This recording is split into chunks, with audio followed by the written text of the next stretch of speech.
penser blockchain, je vois Paul-Émile devant moi, Paul-Émile qui est un des étudiants qui est en physique, c'est un étudiant, parce que penser blockchain, ça regroupe des étudiants des facultés de droit, mais des étudiants partout sur le campus.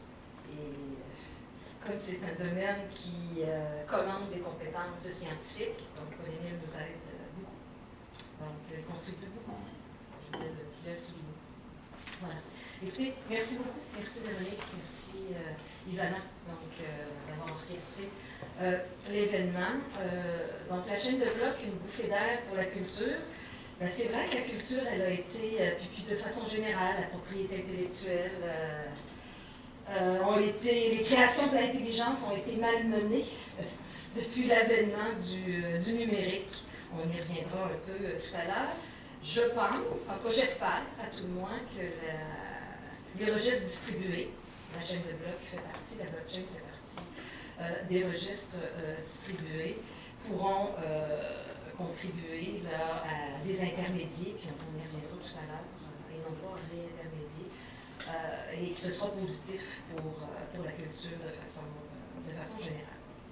Donc, écoutez, avant de vous parler de l'impact de la chaîne de blocs sur la culture de façon plus particulière, il faut évidemment avant comprendre ce qu'est la chaîne de blocs, surtout quelles sont les caractéristiques de la chaîne de blocs. En intégrant bien ces caractéristiques, vous allez comprendre pourquoi la chaîne de blocs, cette nouvelle technologie, pourrait être intéressante, je pense, pour la culture. Donc, c'est l'objectif de ma présentation, ne sachant pas évidemment où vous en êtes tous.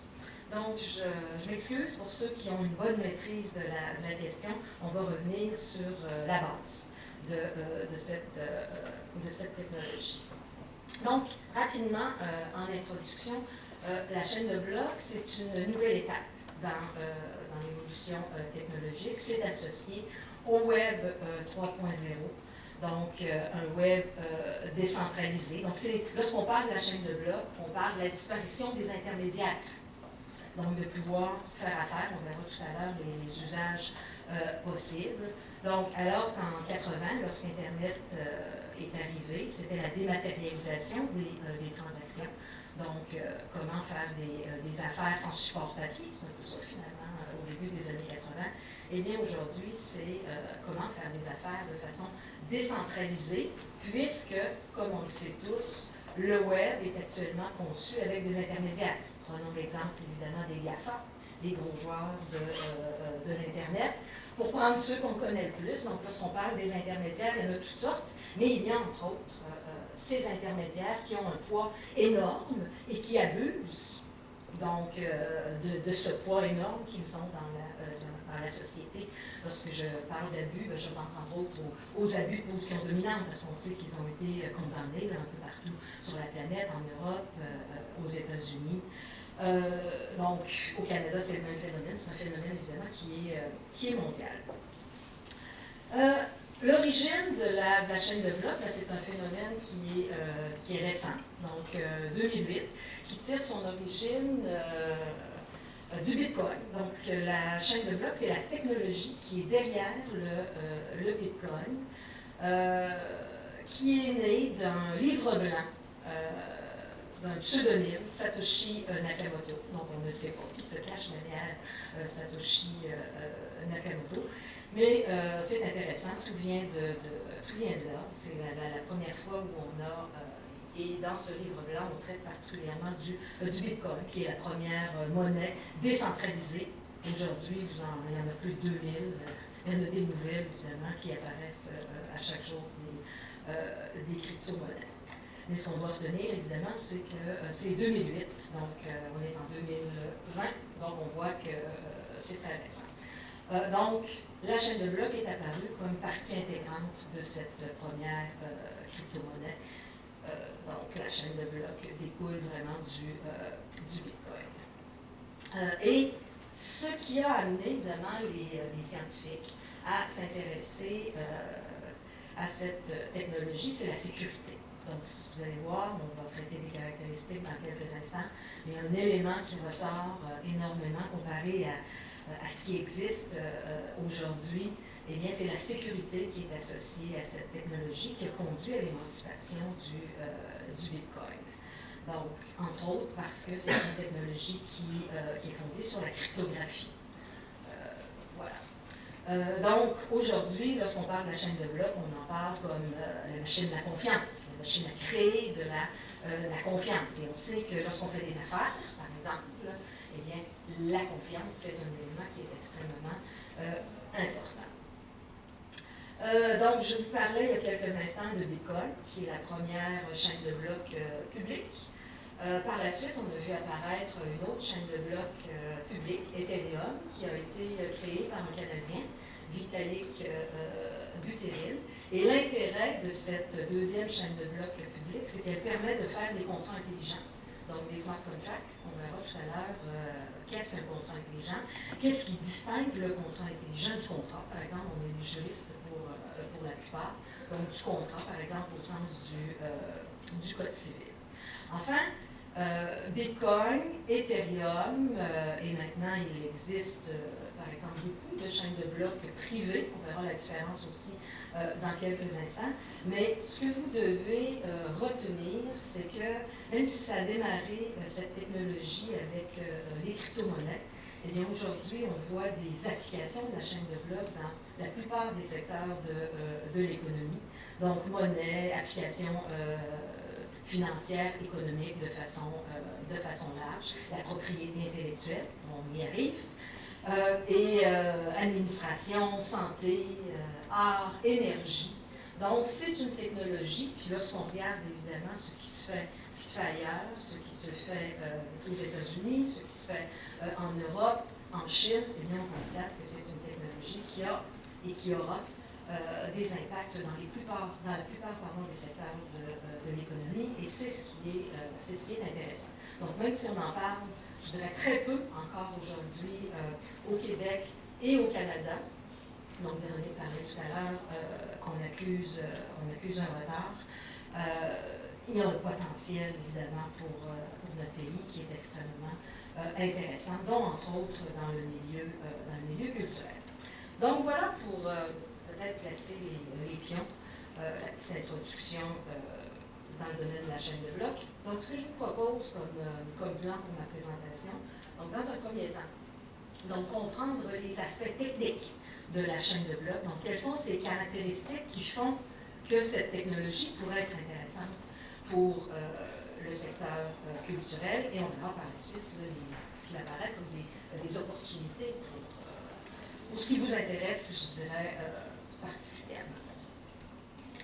Donc, tout d'abord, comprendre la chaîne de blocs, ses aspects techniques. Donc, trois choses. Dans un premier temps, on va s'arrêter aux caractéristiques. Par la suite, je vous ferai une petite démonstration rapide du processus d'enregistrement d'une transaction sur chaîne de blocs pour vous permettre de matérialiser comment ça se passe en pratique. Et on verra par la suite les usages, les fonctions de la chaîne de blocs, et c'est de là, évidemment, que vous pourrez voir le potentiel peut-être pour le monde culturel. Donc, tout d'abord, les caractéristiques. Donc, les caractéristiques, définir la chaîne de blocs, qu'est-ce que c'est? La chaîne de blocs, eh bien, la chaîne de blocs, c'est une technologie donc, de stockage et de transmission d'informations qui fonctionne sans organe de contrôle central, donc sans intermédiaire. Premier élément extrêmement important. Deuxième élément, donc la chaîne de blocs contient l'historique de tous les échanges effectués entre ses utilisateurs depuis sa création. Donc, il y a un élément de transparence qui est aussi ici extrêmement intéressant. Et finalement, c'est une technologie qui est sécurisée et partagée par ses utilisateurs qui opèrent sous des pseudonymes. Donc, on voit apparaître ici en troisième lieu des éléments de sécurité et d'immuabilité qui sont aussi fondamentaux lorsqu'on parle de cette technologie. Donc, les chaînes de blocs, ce sont des alternatives, je dirais, aux tiers de confiance, aux intermédiaires. Donc, notre société actuellement, elle est fondée, on remet, donc lorsqu'on se propose de faire une transaction, par exemple une transaction bancaire, une transaction par le biais d'une carte de crédit, eh bien, on remet notre confiance en qui? En institutions financières, en Visa, en Mastercard. Je pourrais prendre évidemment plusieurs autres exemples. Donc ici, plutôt que de remettre notre confiance en un tiers de confiance, eh bien, on remet notre confiance en une technologie, finalement, en une technologie qui, en raison de ses propriétés, est extrêmement sécuritaire. Il faut comprendre que cette technologie, depuis 2008, depuis l'avènement du Bitcoin, eh bien, la chaîne de blocs n'a jamais été contrefaite. Donc, le système n'a jamais été contrefait, bien qu'il ait pu y avoir de la fraude. Mais ce n'est pas en raison, évidemment, de la fiabilité de cette technologie qui, je le répète, est sécuritaire, extrêmement sécuritaire en raison de ses propriétés. Donc, j'aime bien vous présenter la métaphore du coffre-fort réinventé. Donc, si on fait un petit retour dans le temps, on constate que les entrepôts ont toujours existé. Les entrepôts n'ont fait que se transformer. À une certaine époque, donc on remettait notre confiance entre les mains d'un agent de sécurité. Donc, si on avance un petit peu plus dans le temps, eh bien, on remettait, ce que vous avez à la droite, donc on remettait notre sécurité à des serveurs géants, finalement, qui appartiennent à des grandes entreprises. Prenons l'exemple, évidemment, de Google ou encore de Microsoft. Rappelez-vous, il y a quelques mois, le gouvernement du Québec se proposait, évidemment, de déposer nos données là, dans des serveurs comme ceux-là. Eh bien, avec la chaîne de blocs, vous ne remettez plus votre sécurité entre les mains d'un seul serveur, comme dans l'exemple que vous avez à droite, l'exemple de Google ou encore de Microsoft, donc entre les mains d'un seul serveur qui appartient évidemment très souvent à une multinationale, mais vous remettez votre confiance entre plusieurs ordinateurs. C'est ça finalement ce qui fait la force de la chaîne de blocs. Donc la sécurité ne repose plus en un seul serveur ou sur un seul serveur, mais parce qu'il y a une pluralité de serveurs, une pluralité d'ordinateurs. Donc, ce qui fait la sécurité d'une transaction qui est effectuée sur chaîne de blocs plutôt que sur une autre technologie, c'est qu'avant que le transfert ne soit complété et qu'il soit consigné dans un registre blockchainé, c'est-à-dire un registre qui est intégré dans un bloc, eh bien, la transaction, elle est validée sur chaque serveur, P1, P2, P3 et P4, ce que vous avez là, à la droite de la diapo. Et on doit obtenir un consensus entre ces différents serveurs. C'est ce qu'on appelle les mineurs. Vous avez certainement déjà entendu parler du minage, l'industrie du minage, avant que le bloc ne soit intégré à la chaîne de blocs. Donc, la transaction est répliquée sur tous les serveurs. Et le premier, évidemment, l'intégration du nouveau bloc est déterminée par le consensus qui intervient entre les différents serveurs. C'est ce qui fait la sécurité du système. Donc, ce que vous avez à la gauche de la diapositive, la chaîne de blocs, ça se compare, je dirais simplement, à un livre de compte. Donc, un livre comptable, par exemple, puisqu'on y consigne toutes les informations sur l'historique d'une transaction. Je vais revenir sur le minage dans quelques minutes, parce que je sais que c'est peut-être quelque chose qui n'est pas évident lorsqu'on entend parler là, de ce phénomène, de ce mécanisme pour la première fois. Donc, si on tente de synthétiser les caractéristiques de la chaîne de blocs, l'immuabilité dans un premier temps, eh bien, les données qui sont inscrites sur la chaîne de blocs, eh bien, une fois emmagasinées, ces données ne pourront pas être modifiées. Donc, c'est extrêmement sécuritaire, mais d'autre part, il faut réfléchir évidemment aux informations qu'on déposera sur la chaîne de blocs. Parce qu'à partir du moment où vous les déposez, eh bien, elles vont demeurer sur ce registre. La transparence, d'autre part, c'est une technologie qui permet de suivre chaque détail du système, du jour 1 jusqu'à la fin du registre. Donc, c'est un livre ouvert, je dirais c'est une cage de verre, une chaîne de blocs, traçable, autre caractéristique extrêmement importante. Donc, cette technologie offre une traçabilité complète et instantané. Donc, toutes les transactions qui se retrouvent dans le registre sont inscrites en ordre chronologique et sécuritaire, donc parce que protégées par les mathématiques. Donc, la cryptographie asymétrique qui est à la base de la technologie. Donc, en résumé, autre métaphore que j'utilise, je dirais que les chaînes de blocs se comparent à des coffres-forts inviolables, donc en raison de la cryptographie et du consensus, la nécessité de la réplique sur les différents ordinateurs, donc le consensus nécessaire entre les serveurs. Mais ce sont des coffres-forts inviolables, mais des coffres-forts transparents et traçables. Donc, ce sont d'autres caractéristiques qui sont extrêmement intéressantes. Donc, c'est une technologie qui est intéressante lorsque vous avez à sécuriser ou encore à gérer, par exemple, des registres publics. Pensons à la propriété intellectuelle. Intéressante aussi pour sécuriser des informations sensibles. On y reviendra, des titres de propriété, par exemple. Donc, c'est une technologie par excellence, c'est ce qu'on constate à l'international, pour l'infrastructure publique. L'État, actuellement, avec le vol des données chez Desjardins, puis Desjardins parce que ça nous concerne évidemment particulièrement, en novembre 2009 a lancé un appel pour une identité numérique pour ses citoyens et derrière cette identité numérique, ce serait la chaîne de blocs qui serait la technologie privilégiée par l'État québécois, pour les raisons évidemment que je viens de vous mentionner. Vous avez ici une autre représentation de ces caractéristiques.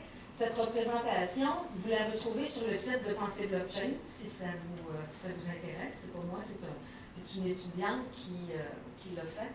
Je la trouve intéressante. Donc, vous retrouvez tous les principaux avantages là, que je vous ai présentés il y a quelques minutes. Donc, la confiance qui est construite par la réplique, par le consensus qui doit être obtenu entre les différents serveurs, qui remplace évidemment l'autorité centrale, qui remplace la banque, qui remplace le courtier, qui remplace Visa, qui remplace les intermédiaires, la cryptographie, donc les mathématiques, qui fait que c'est extrêmement sécuritaire. L'instantanéité, donc ça c'est un avantage. Si aujourd'hui on veut transférer de l'argent entre la France, par exemple, et le Québec, c'est possible de le faire, mais il y a un délai. Donc un délai de quelques jours. Si on décide de transférer des bitcoins ou une autre crypto-monnaie, bien c'est instantané. Sécuritaire et instantané. Donc ça, c'est un avantage qui est extrêmement intéressant. Infalsifiable. Bon, rentable, je le mets entre guillemets. Rentable lorsque la technologie sera à maturité.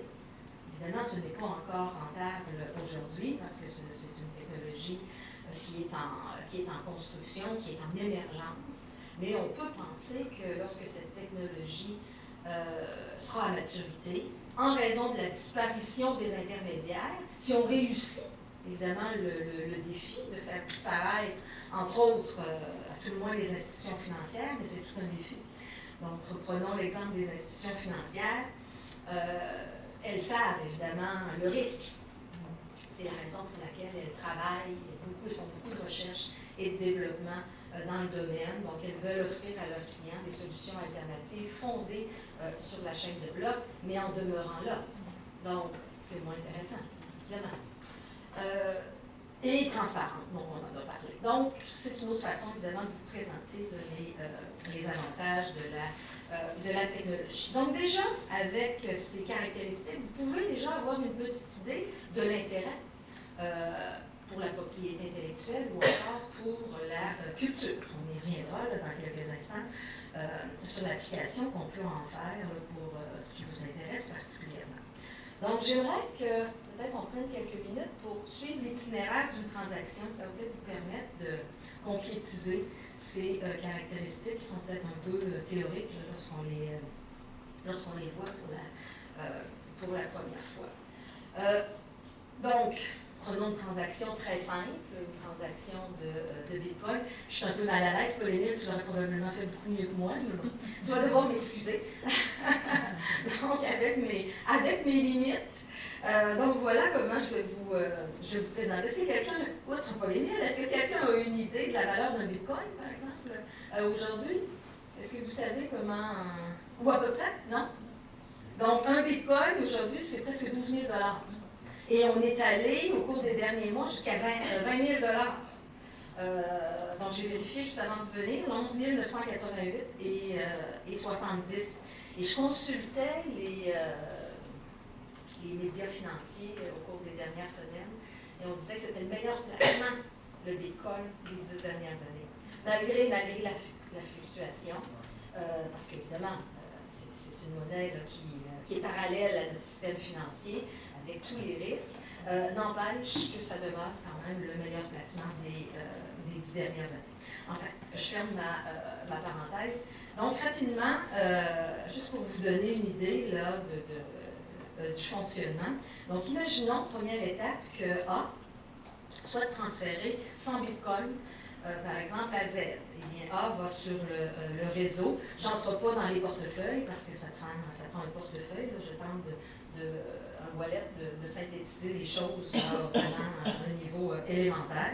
Donc, A souhaite transférer 100 bitcoins à Z, va sur le réseau où chaque utilisateur donc, détient une adresse publique. Une adresse publique, c'est une clé, donc une suite de caractères en chiffres et en lettres. Donc, deuxième étape, A va signer la transaction avec sa clé privée. Donc, sa clé privée, c'est une autre suite de caractères en chiffres et en lettres, laquelle clé va autoriser la transaction. Donc, vous avez la transaction qui est inscrite dans le bloc, là je l'ai appelé le bloc 6, on aurait pu l'appeler tout autre numéro, là, à la suite d'autres transactions. Donc, dans un bloc, vous pouvez avoir des centaines, des milliers de transactions. Ce qui est intéressant pour nous, pour vous, c'est que pour chaque transaction, vous avez toute une série d'informations auxquelles auront accès tous les membres du réseau. Et ce sont ces informations que vous pourrez faire évidemment le transfert en propriété intellectuelle pour voir, par exemple, l'intérêt. Donc, dans le cas de cette transaction, qu'est-ce qu'on aura d'inscrit dans le bloc? Eh bien, on aura les clés publiques de A et de Z. Donc, ça, c'est un élément important. On dit très souvent, c'est un premier mythe que je veux abattre aujourd'hui, que c'est anonyme sur la chaîne de blocs. Donc, criminalité anonyme, c'est sous pseudonyme. C'est important. Donc, ce n'est pas un monde d'anonymat, mais c'est un monde de pseudonymat, la chaîne de blocs. Donc, qui dit pseudonymat, c'est possible de retracer. Donc, moi, mon pseudonyme, Charlène Bouchard, les policiers, par exemple, sont capables de faire le lien entre mon pseudonyme et mon identité.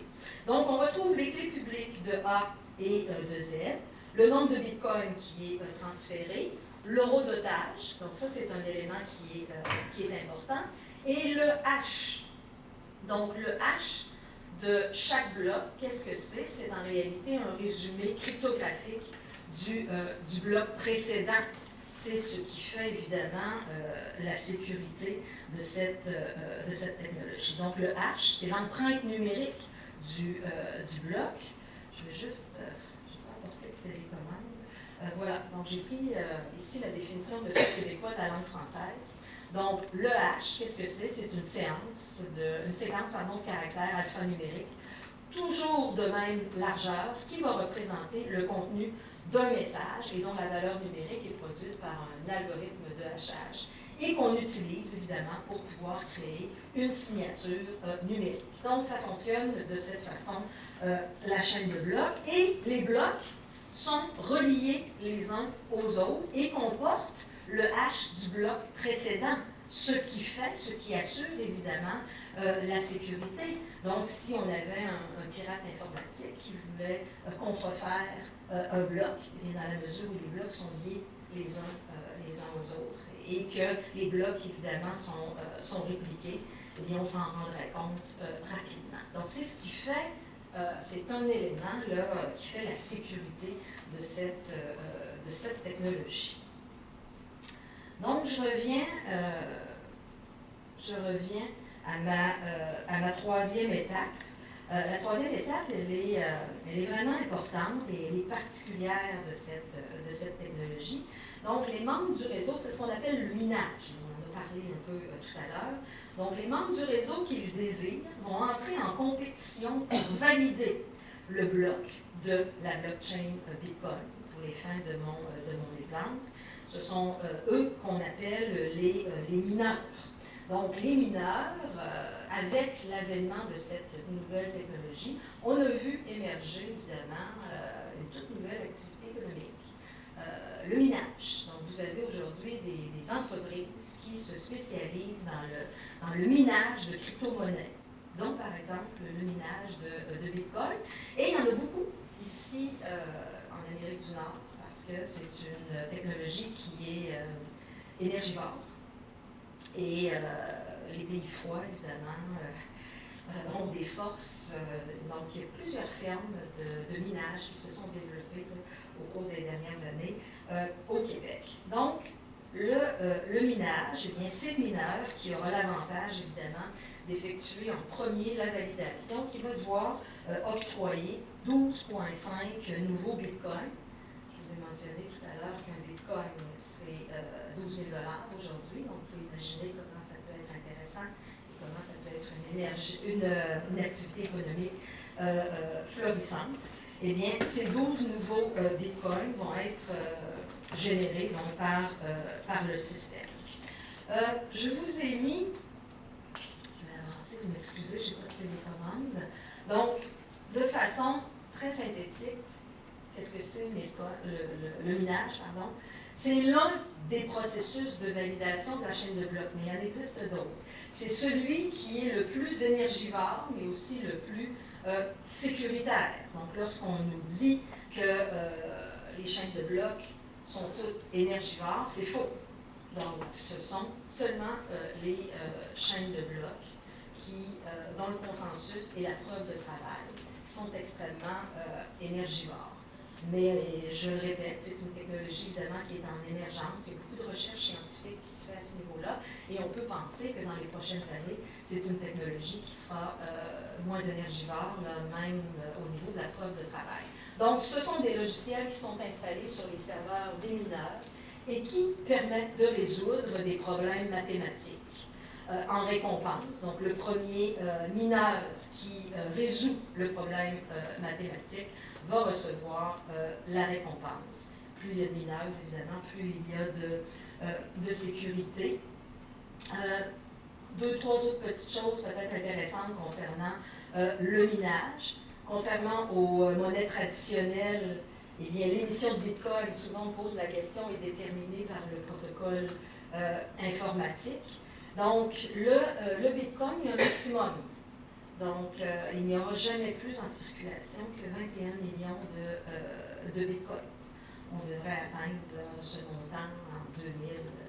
Je n'ai pas la statistique devant moi, mais c'est une monnaie là, dont le maximum est plafonné.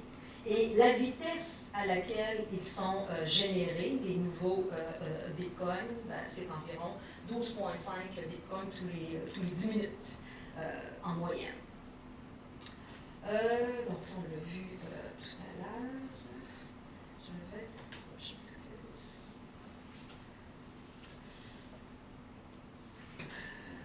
Voilà. Bon, l'objectif du minage, j'y reviens, j'en encore deux, trois petites choses là-dessus. Donc, c'est de garantir, c'est surtout ce qui nous intéresse. L'objectif du minage, c'est de garantir la sécurité et l'intégrité du réseau, mais c'est aussi, évidemment, de réguler l'émission de la monnaie, parce que c'est aussi, évidemment, une façon de mettre en circulation une nouvelle monnaie. Ça, on en a déjà parlé, mais ce qui est, je reviens sur le consensus dont on a parlé tout à l'heure, eh bien, ce qui est important, c'est qu'au niveau des mineurs, on arrive à obtenir un consensus, c'est-à-dire 50% plus 1, donc pour que le bloc soit intégré à la chaîne de blocs. Donc, c'est ce qui fait la sécurité et c'est ce qui remplace l'intermédiaire. Donc, c'est peut-être ce qui est le plus difficile, je dirais, à comprendre au sein de cette nouvelle technologie. Donc, elle ne repose plus la sécurité entre les mains d'intermédiaires, mais elle repose entre les mains de cette technologie, et c'est parce qu'on n'a pas un seul serveur, mais on a une pluralité de serveurs. Et on obtient un consensus entre ces serveurs. C'est ce qui assure la sécurité. Donc, dernière chose, finalement, donc lorsque vous obtenez le consensus au niveau du minage, eh bien, le bloc va être intégré à la chaîne de blocs. Et Z recevra évidemment ces 100 bitcoins de A.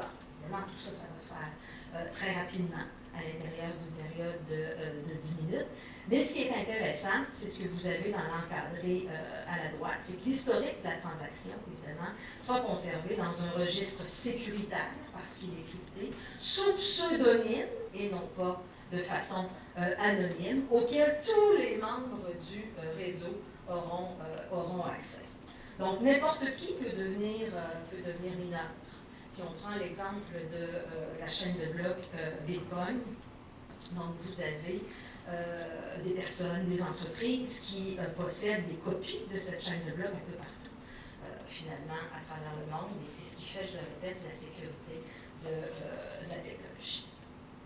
Donc, pour terminer et finalement en arriver à ce qui nous intéresse, bon, ici je vous ai mis les différents systèmes de validation.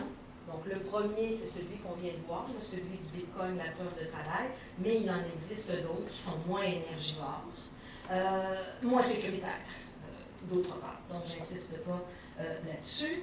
Dernière chose, vous avez des chaînes de blocs publiques et des chaînes de blocs privées, publiques comme le Bitcoin et Ethereum, qui sont ouverts évidemment à tous. Mais vous avez aussi des chaînes de blocs privées, par exemple la Banque Toronto-Dominion, la Chambre des notaires pourrait décider, par exemple, de mettre en place une chaîne de blocs qui sera accessible à tous les notaires du Québec.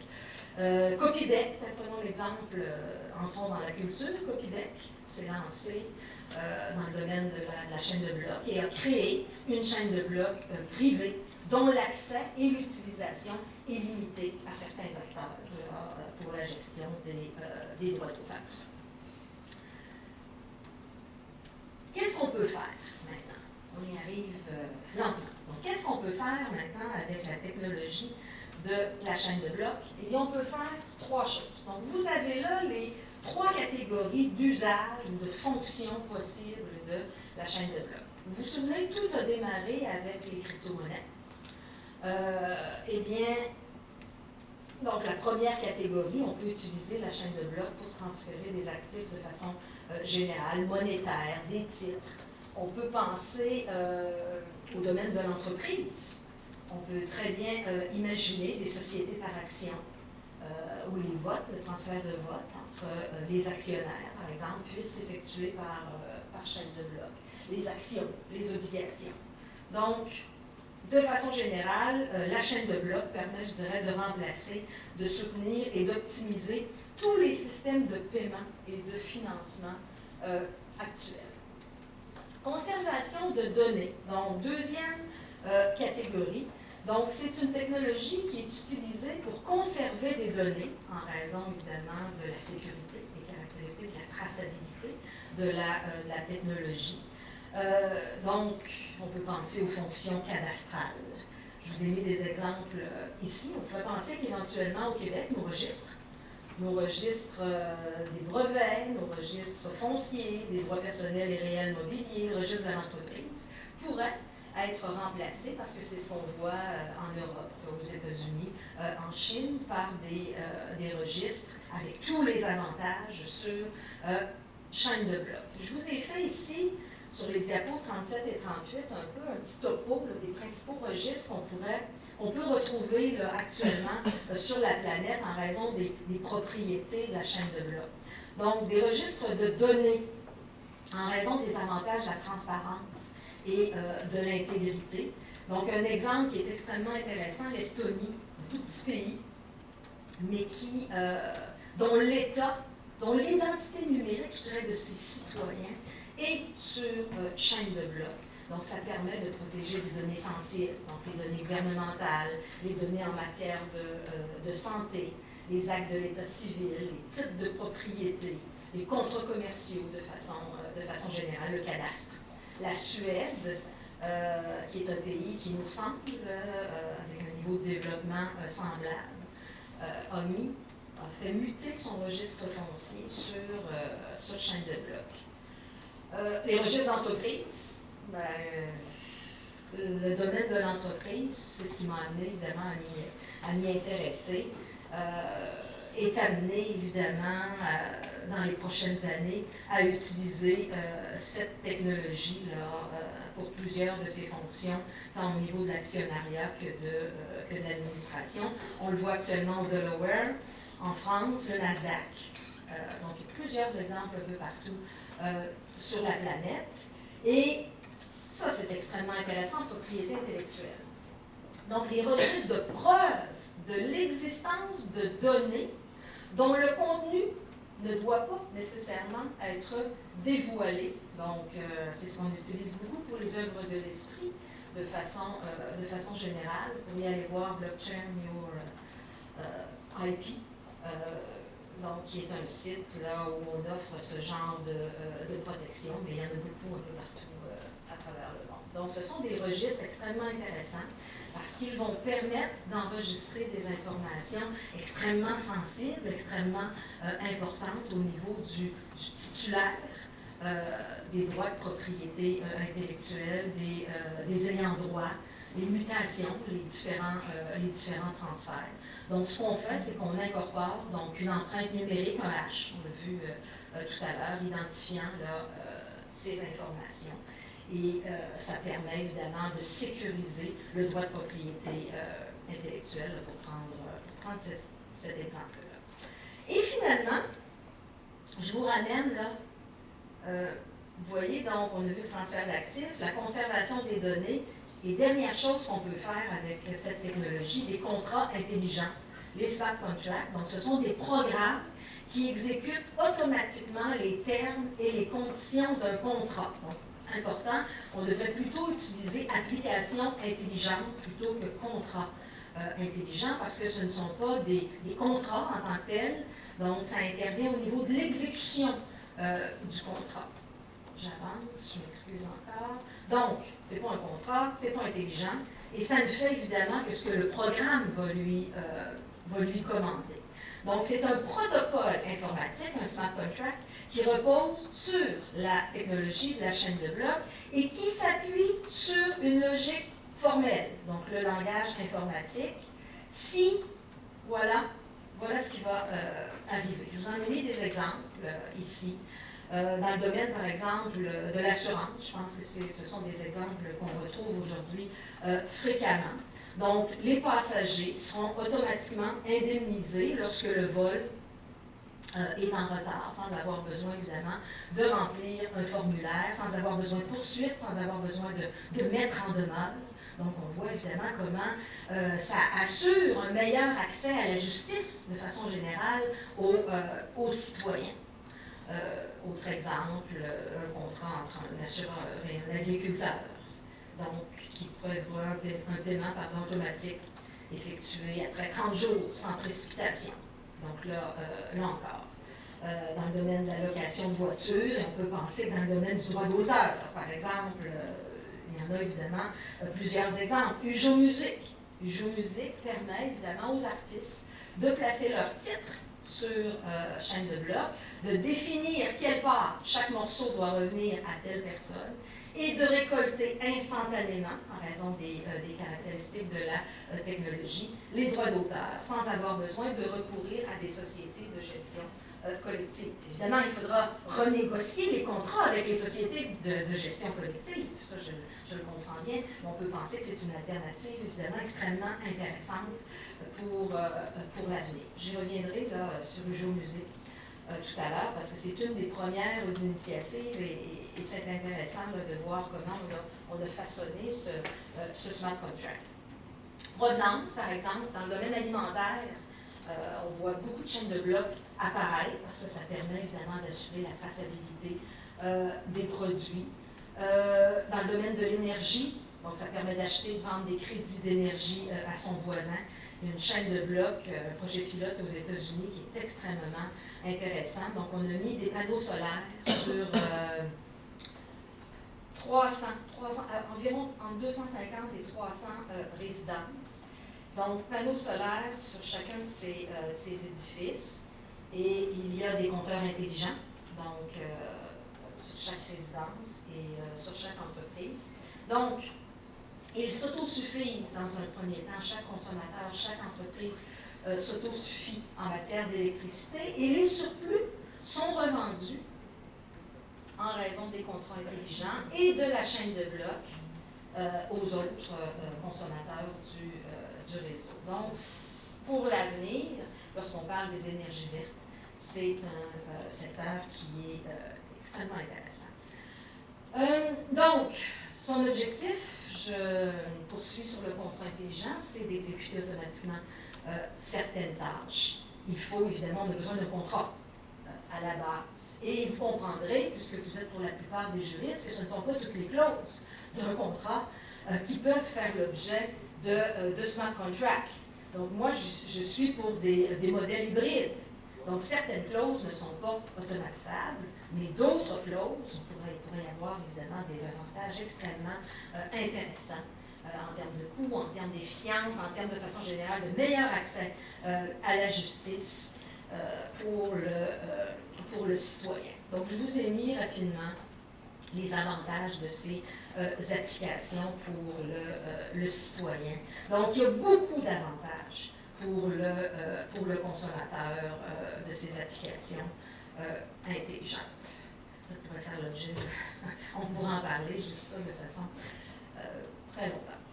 Donc, j'avance parce que je veux en arriver au cœur de la question, mais ça m'apparaissait évidemment fondamental de voir toutes ces choses pour pouvoir traiter de l'impact sur la culture, sinon on ne sait pas évidemment de quoi on parle. Donc vous voyez seulement une représentation là, pour vous montrer, lorsqu'on parle de contrat intelligent, donc c'est vraiment au moment de l'exécution du contrat. Ça ne change rien en amont, au moment de la négociation de l'offre et de l'acceptation, mais c'est vraiment par la suite où c'est intéressant. Donc ça m'amène finalement aux opportunités selon moi, pour le monde de la culture, si on ne dénature pas, évidemment, l'intérêt de cette technologie.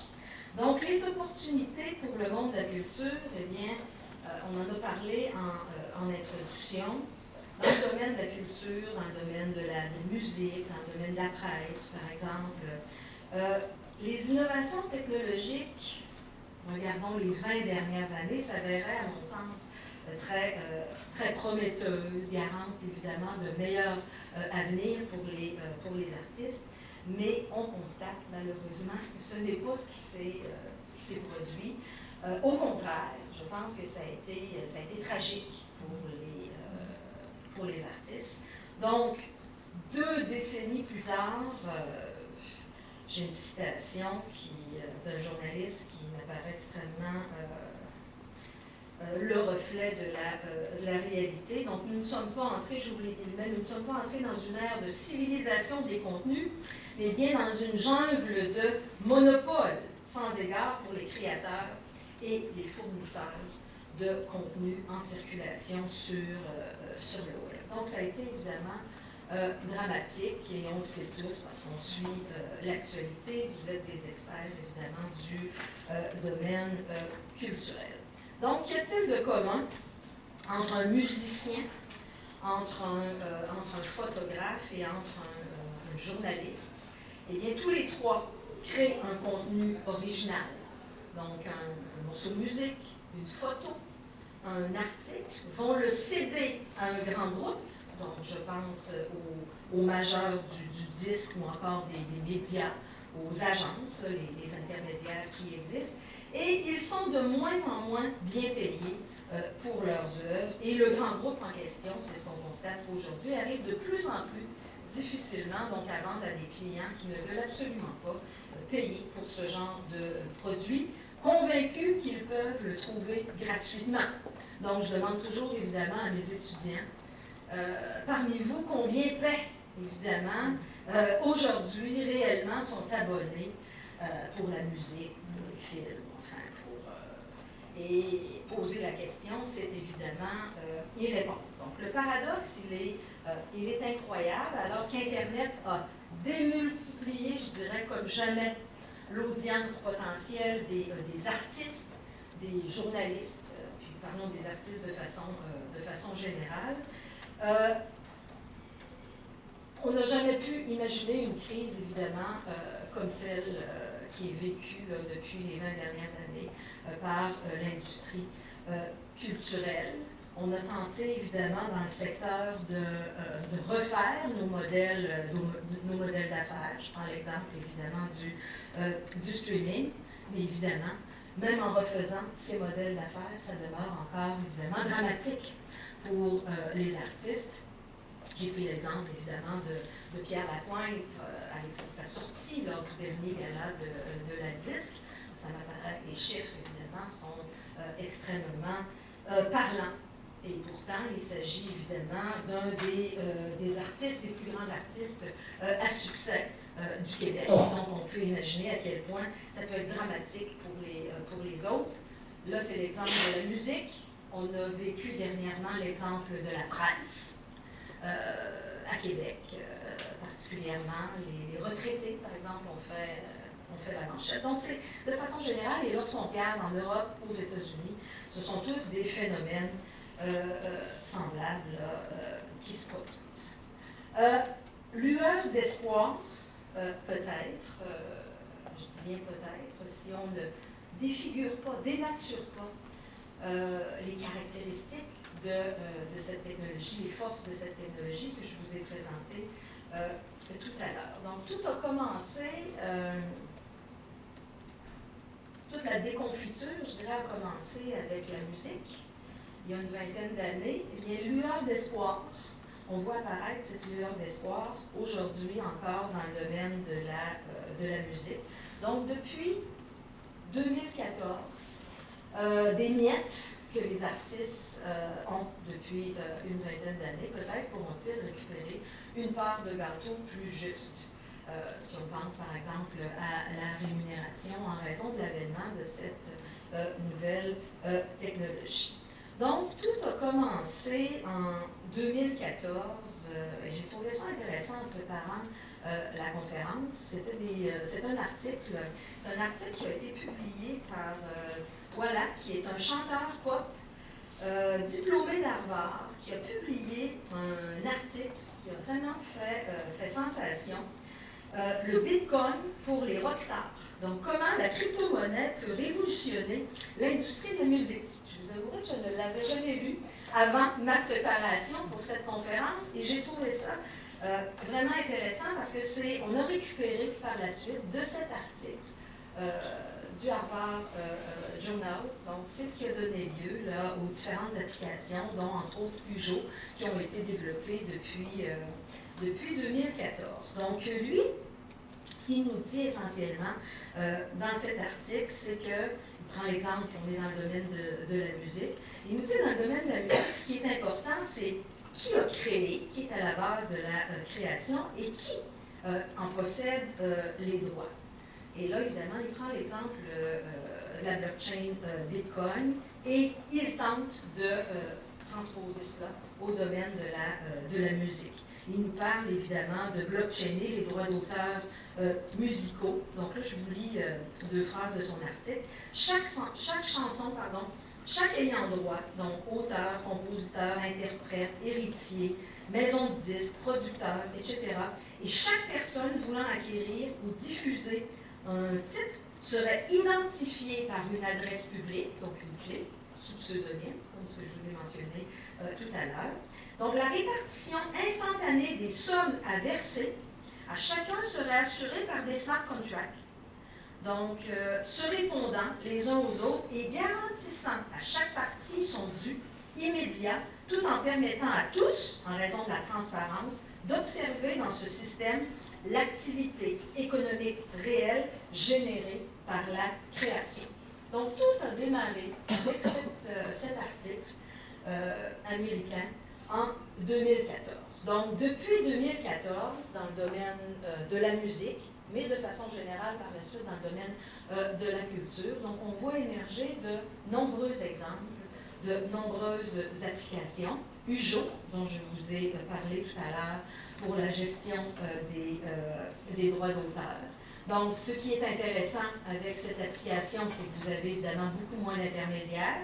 Les artistes sont payés instantanément, beaucoup plus de transparence, moins de conflits. Donc, on applique évidemment les principes qu'on a vus précédemment au domaine de la musique, de la gestion des droits d'auteur. Plusieurs projets, d'autres projets parallèles ont émergé depuis 2014, donc je vous en ai mis quelques-uns ici. Donc, Consensus, qui développe là, une plateforme semblable à celle du JO. Blocure, juste ici en bas. Donc, l'objectif, c'est d'étendre le concept du JO, qui était limité à une chanson. Donc là, je vois un peu le temps avancer. Je vais essayer d'aller un petit peu plus vite. Open Music Initiative. Donc ça, c'est un projet sectoriel qui a été lancé en 2016 par l'Institut d'entrepreneuriat créatif à New York, toujours dans le domaine de la musique. J'ai mis dans le bas à droite un projet intéressant israélien dans le domaine de la musique, mais aussi dont l'objectif, il y avait une partie de l'application qui est pour financer la création. Et ça, je vais y revenir dans quelques instants. Donc ça, ce sont des projets à l'international dont on s'est inspiré, évidemment, ici au Québec. Donc, je suis partie du domaine de la musique. Donc, ces bouffées d'air nous viennent du domaine de la musique, mais peuvent, et c'est ce qu'on constate, être importées par les autres secteurs de la culture, dans le domaine des médias de façon générale. Et ce que je vous ai mis ici, c'est le livre blanc, qui a été publié en 2019, je crois que c'est septembre ou octobre 2019, si je ne m'abuse. Donc, la chaîne de blocs et l'industrie canadienne des médias. Donc, à l'intérieur de ce livre blanc, vous avez des dizaines d'initiatives dans les différents secteurs. Je vais vous les présenter parce que je les ai catégorisées là, sur la diapositive qui suit et qui sont évidemment des exemples canadiens. Donc, si je vous fais une synthèse de ce que j'ai pu constater sur la scène internationale et dans le livre blanc canadien qui a été présenté par Manuel Badel. Donc, ce sont des entrepreneurs du secteur de la culture. Donc, la chaîne de blocs, elle semble intéressante pour l'instant, pour les 5 raisons suivantes. Donc, tout d'abord, on l'a vu, parce qu'elle permet d'authentifier et protéger de façon générale la propriété intellectuelle. D'autre part, elle permet de développer des outils de gestion des droits numériques, UJO, par exemple, l'initiative, mais il y a des exemples canadiens. Elle permet aussi d'ouvrir de nouvelles avenues de financement et de monétisation. Donc ça, c'est un élément, évidemment, qui est extrêmement intéressant. Ça permet de soutenir la mise en marché des contenus et la fidélisation des auditoires et de propulser de nouvelles plateformes de diffusion du numérique. Donc, on pourrait en parler évidemment longuement, puis j'en avais encore pour longtemps, mais comme je voudrais prendre vos questions, je vais aller un petit peu plus vite. Donc, des exemples que j'ai mis ici là, de plateformes que j'ai trouvées et des exemples canadiens. Ce sont vraiment des exemples canadiens. Donc, on développe actuellement des protocoles, donc des chaînes de blocs qui permettent d'identifier les créateurs des œuvres et d'inscrire les œuvres dans des registres numériques de façon à gérer la propriété intellectuelle. Donc, il y en a plusieurs initiatives là, au niveau international et au niveau canadien. On trouve aussi des applications qui permettent la gestion, évidemment, des droits d'auteur. Ça, je vous dirais que les avancées les plus intéressantes, on les retrouve peut-être à ce niveau-là. Donc, à l'aide des contrats intelligents. Donc, même exemple qu'on a vu tout à l'heure dans le domaine de l'assurance. J'ai trouvé plusieurs applications qui permettent de créer des nouveaux liens entre les créateurs et les consommateurs. Donc, ça, c'est intéressant. Ça permet évidemment de créer des partenariats, là, puis même du financement. Donc, pour les artistes, ce sont des éléments qui sont intéressants. Donc, l'apparition de nouveaux investisseurs, nouveaux co-détenteurs de droits sur les œuvres, qui ont aussi un intérêt, évidemment, dans le succès. Ça permet de fidéliser, d'intéresser les consommateurs, la clientèle. Et leur participation peut être monnayable et échangeable contre des monnaies virtuelles. Grâce à la traçabilité des transactions, qui est l'une des forces de la technologie, évidemment, les artistes travaillent de façon beaucoup plus transparente et intégrée. Et je vais m'arrêter évidemment là-dessus. La traçabilité permet le paiement, évidemment, des redevances aux ayants droit, les exemples que je vous ai donnés tout à l'heure sur la scène internationale. Ça permet de faciliter la gestion de la répartition des revenus entre une multitude d'ayants droit. Et c'est même intéressant au niveau du financement public, privé, donc les bailleurs de fonds. Donc, peuvent ainsi, évidemment, minimiser les risques. On sait que c'est un secteur où, évidemment, les risques peuvent être importants et ça peut leur permettre, évidemment, de récupérer de façon plus efficacement ou d'entrer plus facilement dans un projet. Donc, moi, je pense qu'il y a des éléments qui sont extrêmement intéressants et extrêmement positifs pour la culture. Évidemment, il faudra créer la confiance nécessaire au développement de cet outil. Donc, de façon générale, on est très en retard.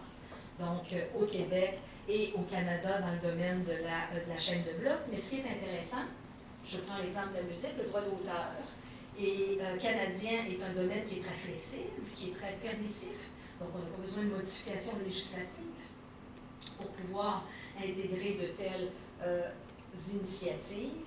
Évidemment, lorsqu'on parle de la gestion des droits d'auteur, il faudra renégocier les ententes avec les sociétés de gestion collective, mais c'est loin d'être impossible. La loi sur le statut d'artiste est en révision. Donc voilà, écoutez, j'aurais pu vous en parler plus longuement, mais je pense qu'il y a un potentiel extrêmement intéressant à marier la culture avec cette technologie. Donc, je vais m'arrêter là-dessus parce que je vais. Merci beaucoup.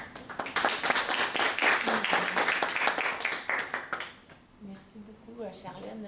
On a un petit temps, là, 20 minutes pour échanger, pour poser des questions. Alors, je ne sais pas s'il y a des choses qui vous viennent à l'esprit. Oui, madame. Est-ce que les expressions comme Bitcoin, crypto-monnaie. Le Bitcoin, c'est une forme de crypto-monnaie. Et la chaîne de blocs aussi? La chaîne de blocs, c'est la technologie qui est la base du Bitcoin. Okay. Mais la chaîne de blocs, c'est la technologie qui permet les crypto-monnaies, mais qui permet bien d'autres choses, qui permet de décentraliser la culture, qui permet de décentraliser l'énergie. Donc, on peut retrouver des applications dans différents secteurs de l'économie. Mais c'est une technologie qui est aride. Et c'est un élément qui contribue, évidemment, aux difficultés de son acceptabilité là, pour monsieur, madame, tout le monde. Merci beaucoup pour la présentation. Une petite question. Je trouve ça super intéressant à adapter au monde de la culture. Mais bon, on s'entend que c'est une technologie qui est relativement nouvelle, aride, comme vous dites. Est-ce que, justement, dans un monde culturel où des fois les fonds sont plus difficilement accessibles, est-ce que vous croyez que c'est potentiel à court terme d'adopter une technologie de ce niveau-là? Moi, je pense que quand je regarde, là, parce que moi, je ne suis pas une spécialiste de la culture, donc je regarde de façon générale l'évolution de la chaîne de blocs dans les différents secteurs, et c'est un des secteurs qui est le plus en avant, dont les applications émergent un peu partout et en nombre de façon significative. Quand je vous parle de lueurs d'espoir, ben, ces signes, écoutez, je les ai trouvés dans la littérature, mais je les ai trouvés aussi dans la pratique, parce que je suis très impliquée là, dans la pratique avec des entrepreneurs et dans le domaine culturel, en nombre, ils sont très, très présents. Tout à fait. Donc, j'ai beaucoup d'espérance dans ce domaine-là. Je pense que vous avez beaucoup de travail. Vous pouvez vraiment contribuer là, de façon significative dans ce domaine-là. Parce qu'on voit les avancées à l'international et on peut évidemment s'en inspirer. Là. Il y a de belles choses qui se font sur la scène internationale qui peuvent nous inspirer.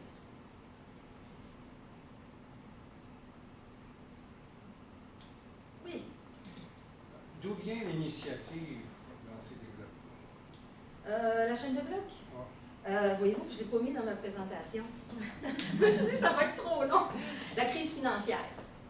La crise financière de 2008. J'aurais pas dû enlever ces diapos-là. Je me suis dit, j'avais 4-5 diapos qui portent là-dessus. Donc, la crise financière de 2008, la protection des données personnelles, donc des petits cracks de l'informatique qui veulent protéger, évidemment, leurs informations personnelles contre l'État, contre les banques, la faillite de la banque Lehman Brothers. Donc, ça vient de là. Et c'est le Bitcoin qui a émergé en premier. Donc, ce qu'on a fait, c'est qu'on a créé une première monnaie décentralisée. Donc, ça, c'était vraiment l'avancée pour pouvoir protéger nos données personnelles. Et vous m'amenez sur le chemin de la protection des données personnelles. C'est une technologie qui est extrêmement intéressante en raison de la cryptographie pour protéger nos données personnelles. Voilà pourquoi le gouvernement du Québec, actuellement, on sait qu'on est protégé par quoi? Par un numéro d'assurance sociale. Donc, ça vaut ce que ça vaut. Donc, pour les raisons que je vous ai présentées, je pense qu'actuellement, ce serait une avancée. C'est pas parfait, je suis pas en train de vous dire que tout est beau, tout est merveilleux, mais si on compare avec ce qui existe actuellement, c'est une avancée qui est certaine. Je veux juste, Oui. je ne veux pas Non, le temps, mais actuellement, quand quelqu'un décide de faire quelque chose, oui. Comment il procède pour Ben, écoutez, lancer un projet ou voir faire quelque chose? Ben, écoutez, c'est une question. Bon, premièrement, ce sont des partenariats. Les initiatives, les initiatives que je vois actuellement, ce sont souvent des partenariats publics-privés. Puis je vous dirais que ce sont pour la plupart des initiatives privées, parce que l'État a beaucoup à perdre. Parce que lorsqu'on parle de désintermédier, disparition des intermédiaires, ben c'est la disparition de l'État. Si on prend l'exemple, ou enfin le recul, ne parlons pas de disparition, mais le recul de l'État. Les exemples que je donnais tout à l'heure, par exemple au niveau des registres, ben, qui contrôle ces registres actuellement? C'est l'État. Donc, les plus grandes initiatives qu'on voit émerger, ce sont des initiatives privées. Donc, ce qu'on tente de faire, je prends l'exemple, on a développé ici à la faculté un programme stratégique, donc, qui est une initiative de la faculté de droit, mais avec l'informatique et les sciences de la gestion, pour former les entrepreneurs. Donc, voir s'il y a un intérêt à intégrer, évidemment, cette nouvelle technologie au sein de leur entreprise. Parce que, évidemment, c'est la première question, c'est bien beau, évidemment, mais qu'est-ce que concrètement ça peut m'apporter, moi, à mon entreprise? Et à partir de là, ben, les entreprises privées, j'ai des étudiants là, qui ont collaboré l'été dernier dans 2 projets privés. Donc, il existe des programmes où on peut financer 50-50, le public avec l'entreprise privée et développer ces applications. Puis quand même, on les encourage quand même, on les regarde.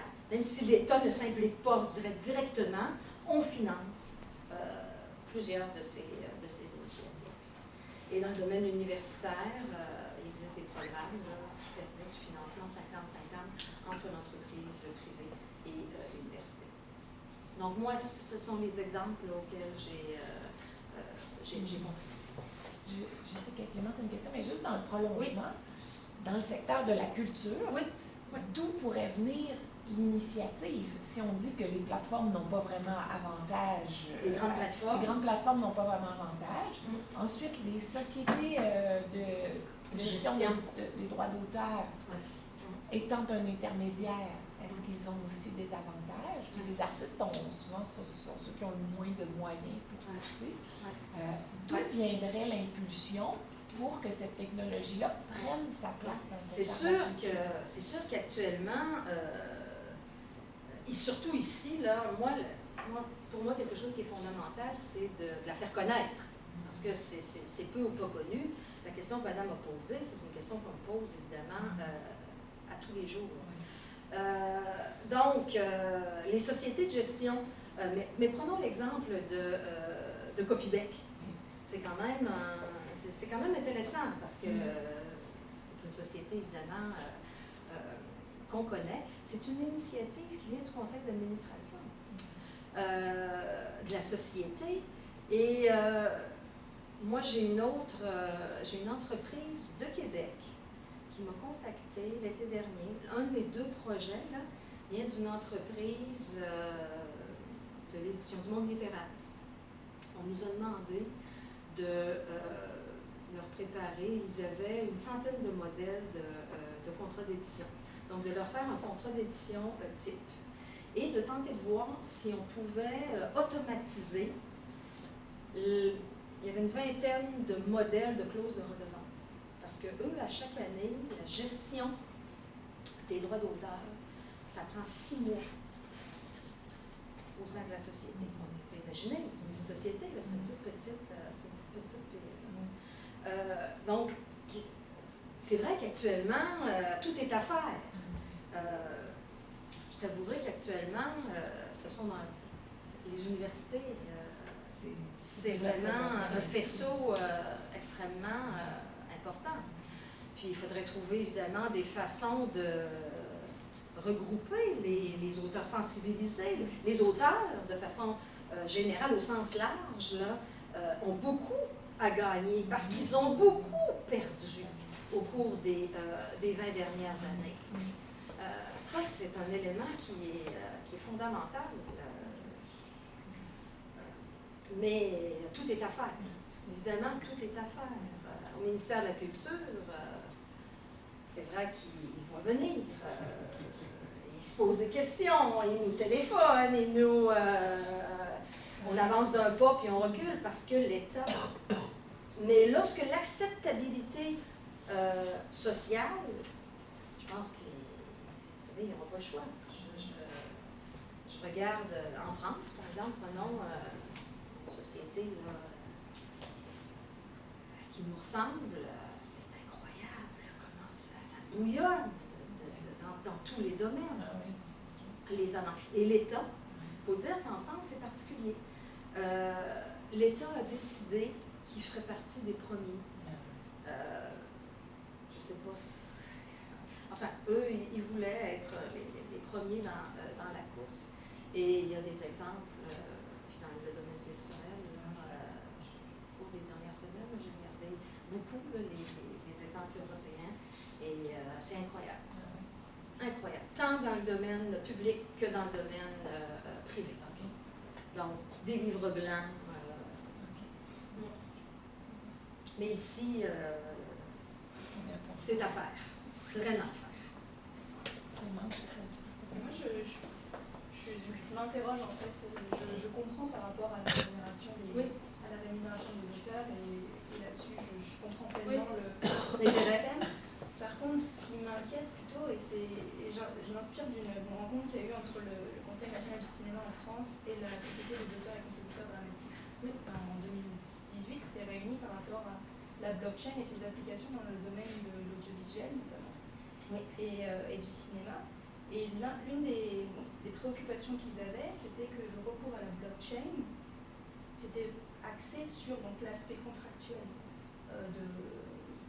que c'était vraiment axé sur l'accès contractuel, et donc que ça évacuait l'aspect financier du système, du système de la culture, du secteur de la culture. C'est-à-dire qu'une personne qui investit dans le système de la culture va avoir des recettes automatiques, va pouvoir participer au financement de la création. Et c'est l'une des choses qui pousse certains producteurs à justement investir dans ce système-là. Donc là, vous disiez tout à l'heure que l'État, justement, qu'il est inquiet parce qu'il va être il est un peu en recul par rapport à ce système-là. Mais est-ce que ce n'est pas un risque, finalement, par exemple, pour le financement de la création, si on a recours à cette blockchain, où finalement... à cette blockchain, hein, parce que il y en a plusieurs. Hein? Voilà, je ne sais pas si je le mentionne, parce qu'il y en a, contrairement à Internet, il peut y avoir autant de blockchain que de projets, finalement. Excusez-moi. Et donc, du coup, mon observation, c'était... Je vous ai interrompu, vous parlez de 2018. Le système, par rapport au système hybride dont vous parliez, justement, où ce serait qu'un seul aspect de cette blockchain qui serait utilisée peut-être pour la rémunération des auteurs, mais par exemple, vis-à-vis du financement de la création, est-ce que c'est pas un risque finalement de l'utiliser là? Je dirais déjà deux choses, parce que, déjà 2018, évidemment, c'est une technologie qui est jeune. Ça, il faut vraiment pas l'oublier. Déjà 2018, on recule de 2 ans, c'est énorme dans ce domaine-là. Donc, il faut vraiment garder à l'esprit que c'est une technologie qui est en développement. Et il ne faut pas prendre une photo en 2018 ou une photo en 2020, mais plutôt voir le potentiel. Donc, je comprends évidemment tout à fait ce que vous mentionnez. Et moi, je ne suis pas... je reviens à la question qui a été posée par mon collègue tout à l'heure, par M. Bernier. Ceux qui ont développé cette technologie, eux, évidemment, c'est de se débarrasser de l'État. C'est de se débarrasser de l'État à tout prix. Moi, je ne fais pas partie de ces extrémistes. Je pense, de la même façon que lorsque le commerce électronique a été développé il y a une vingtaine d'années, on disait « c'est un monde parallèle, le droit va s'appliquer au commerce, puis dans le domaine du commerce électronique, il n'y aura pas de loi. » Le commerce électronique est dans le monde, c'est un autre canal de distribution, et le droit va réguler, comme on le constate évidemment aujourd'hui. C'est le même phénomène qui va s'appliquer à la chaîne de blocs. Donc, je pense que l'État devra réguler. On n'a pas parlé évidemment de la question de la responsabilité, de la question de la fiscalité. Donc, il y a un équilibre évidemment qui va devoir se créer pour éviter le genre de danger évidemment que vous mentionnez. Mais je pense qu'en 2018, puis encore aujourd'hui en 2020, il est trop tôt, évidemment. Là, il ne faut pas regarder la photo figée, mais plutôt voir évidemment le potentiel là, en fonction des usages possibles de la technologie. Enfin, moi, c'est comme ça que je la présente et que je vois son potentiel. Parce que vraiment, je ne fais pas partie de ces fanatiques. Il y en a beaucoup dans ce domaine-là. Puis actuellement, c'est en construction, donc il faut faire attention. Je vous invite, si ça vous intéresse, à aller voir. Il y a un reportage qui a été fait par Découverte sur le Bitcoin, qui parle entre autres de ses créateurs. Ils ont réussi à retrouver des garçons qui ont participé là, au développement du... C'est vraiment intéressant de les entendre s'exprimer, puis de voir leur philosophie là-dessus. Puis Découverte prépare aussi une émission sur l'identité numérique, là, qui devrait... c'est intéressant parce qu'ils font de la bonne vulgarisation. Voilà. Mais si vous parlez de l'entreprise privée, mais si l'entreprise privée se saisit de la blockchain, on n'observera pas nécessairement